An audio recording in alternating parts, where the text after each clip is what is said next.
শুভ সন্ধ্যা। কেমন আছেন আপনারা সবাই? আই হোপ আপনারা সবাই খুব ভালো আছেন।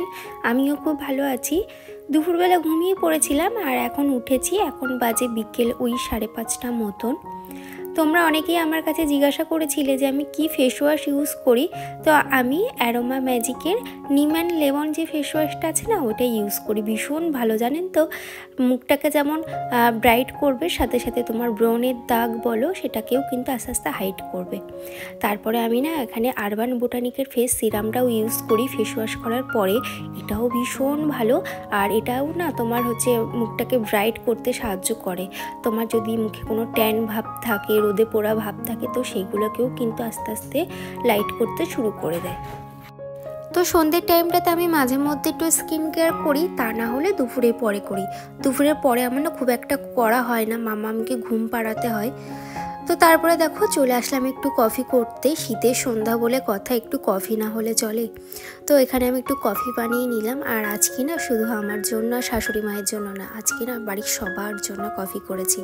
হাজব্যান্ডের জন্য করেছি, আমার জন্য করেছি। তো মা আর জ্যাঠা শ্বশুরকে আমি দিয়ে এসেছি, আর এখানে 2 কাপ করে নিচ্ছি। আর হাজব্যান্ডকে ওপরে অফিস ঘরে দিয়ে আসবো। দেন আমি আমার কিছু কাজ আছে, তো সেই কাজটা করব আর কফিটাকেও শেষ করব। মামামকে কিন্তু সন্ধেবেলাতেই খাওয়ানো হয়ে গেছে, আর মামাম কিন্তু শাশুড়ি মায়ের কাছে আছে। তো সেই জন্য আমি এই টাইমটা একটু ফাঁকা পাই, আর এই টাইমটাতে না আমি নিজের যে কাজগুলো থাকে তো সেগুলোকে করার চেষ্টা করি। যদি রান্নাঘরে কোনো কাজ থাকে তো সেটা করি, আর এই ল্যাপটপে আমি আমার চ্যানেলটা একটু দেখছি।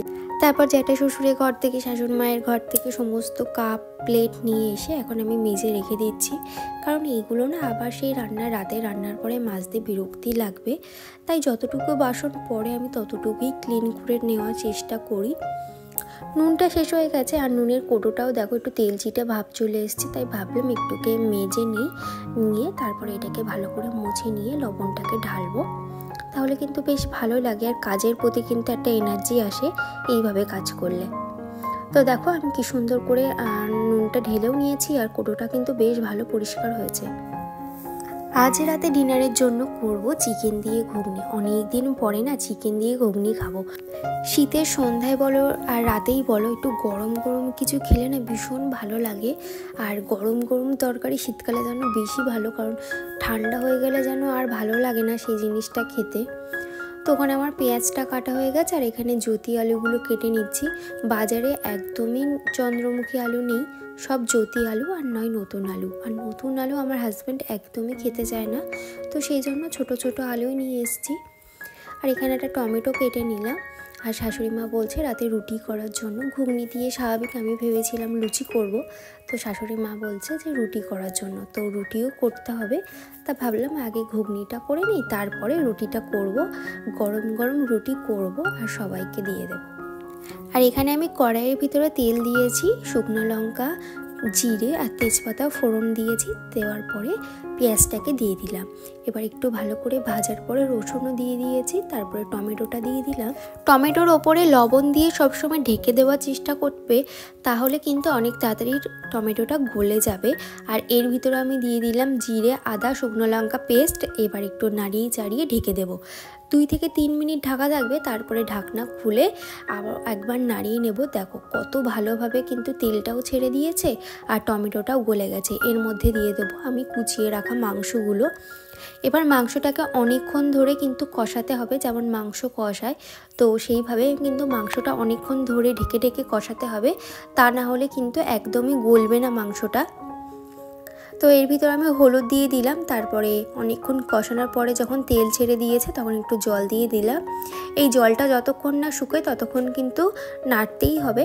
তারপরে দিয়ে দেবো আলুগুলোকে ভালোভাবে কষিয়ে নেব। তারপরে দিয়ে দেবো এর ভিতরে সিদ্ধ করে রাখা চানা মটর আর বুটগুলো। তো এটাকেও আমি কিন্তু বেশ খানিকক্ষণ ধরে কষাবো। তারপরে এর ভিতরে মিট মশলা, গরম মশলা দিয়ে জল দিয়ে ঢেকে দেবো। ওদিকে আমার ঘুগনিটা হচ্ছে, আর এদিকে আমি গরম গরম রুটি করে নিচ্ছি। এখানে আমার রুটি হয়ে গেছে, আর ওদিকে আমার ঘুগনিটাও হয়ে গেছে। গরম গরম রুটি, ঘুগনি, আর সাথে আছে অবশ্যই স্যালাড।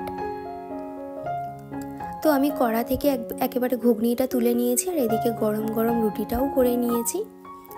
তো আজকে রাতে ডিনারটা কিন্তু জাস্ট জমে গেছে। তারপরে দেখো ডিনার করলেই তো হবে না, ডিনারের পরে কিন্তু রান্নাঘরে প্রচুর কাজ থাকে, তো সেগুলোকেও কমপ্লিট করে নেব। তো আমার না রাত্রেবেলা যদি রান্নাঘরটা পরিষ্কার পরিচ্ছন্ন করে রাখি না, তাহলে না সকালে প্রচণ্ড কাজের এনার্জি পাই। তো সেই জন্য সব সময় আমি চেষ্টা করি রান্নাঘরটাকে রাত্রেবেলায় ক্লিন করে রাখার, যে কারণে আমার ডিনারের পরে কিন্তু তোমার 30 থেকে 40 মিনিট আমার রান্নাঘরেই কেটে যায়। আর মাম্মাম ততক্ষণে ঘুম পেয়ে যায়, তো মাম্মাম ওর বাবার কাছে থাকে। তো এখানে আমি গ্যাসটাকেও ভালো করে মুছে নিলাম। নেওয়ার পরে দেখো দেয়ালটাতেও তো তেলের ছিটে টিটে ওঠে, তো সেটাও ভালো করে মুছে নিয়ে রাতের বাসনগুলোকেও ধুয়ে নিলাম। আমি শুনেছি জানেন তো, রাতের এঁটো বাসন না একদমই ফেলে রাখতে নেই, এতে না একদমই লক্ষ্মী বাড়িতে থাকে না। সেই জন্য আমি সব সময় চেষ্টা করি রাতের বাসন রাতে মেজে রাখার, মানে এঁটো জিনিসটা আমি ফেলে রাখতে একদমই পছন্দ করি না। আর আমি না একটু এঁটোর বিচার করি, আমার মনে হয় এটা খুব ভালো অভ্যেস যে এঁটোর বিচার করা। ওই বিছানায় বসে খাওয়া বলো, তারপরে চারিদিকে ভাত ছড়ানো বলো, এঁটো কাটার ওপর দিয়ে কাজবাজ করা বলো, এগুলো আমার একদমই পছন্দ হয় না। সেই কারণে না আমি মানে একটু পরিষ্কার করেই করি, যাতে এঁটো কাটাগুলো একটু সাবধানেই চলা যায়। তো এখানে আমি বেসিনটাকেও ভালোভাবে মেজে নিয়ে একটা শুকনো কাপড় দিয়ে মুছে নিলাম। এতে কি হবে, জলের যে দাগটা হয় না সেটা আর পড়বে না। তারপরে কাঁচের জিনিসগুলোকে না আমি সবসময় এই ভিতরটাতেই রেখে দিই, বাইরেই ছিল জল ঝরে গেছে বলে রেখে দিলাম। কারণ মাম্মাম ওই স্ল্যাবটাতে বসে খাওয়া দাওয়া করে সকালে উঠে, তো তখন না মানে পড়ে গিয়ে ভেঙে যাবার একটা চান্স থাকে। আর আমার এই জিনিসগুলো প্রচণ্ড শখের, তো সেজন্য আমার না ভীষণ মায়া লাগে কিছু ভেঙে গেলে। তারপর রান্নাঘরটাকে মুছলাম, ফ্রিজে দেখলাম একটু দাগ হয়ে গেছে, তো ফ্রিজের সাথে সাথে এই ক্যাবিনেটগুলোকেও একটু মুছে নিলাম। তারপর রান্নাঘরের জানলাটা দিয়ে দিলাম। এবারে যাব ঘরে। তবে আজকের মতন এত দূরই, টাটা, দেখা হচ্ছে নেক্সট ব্লগে, বাই।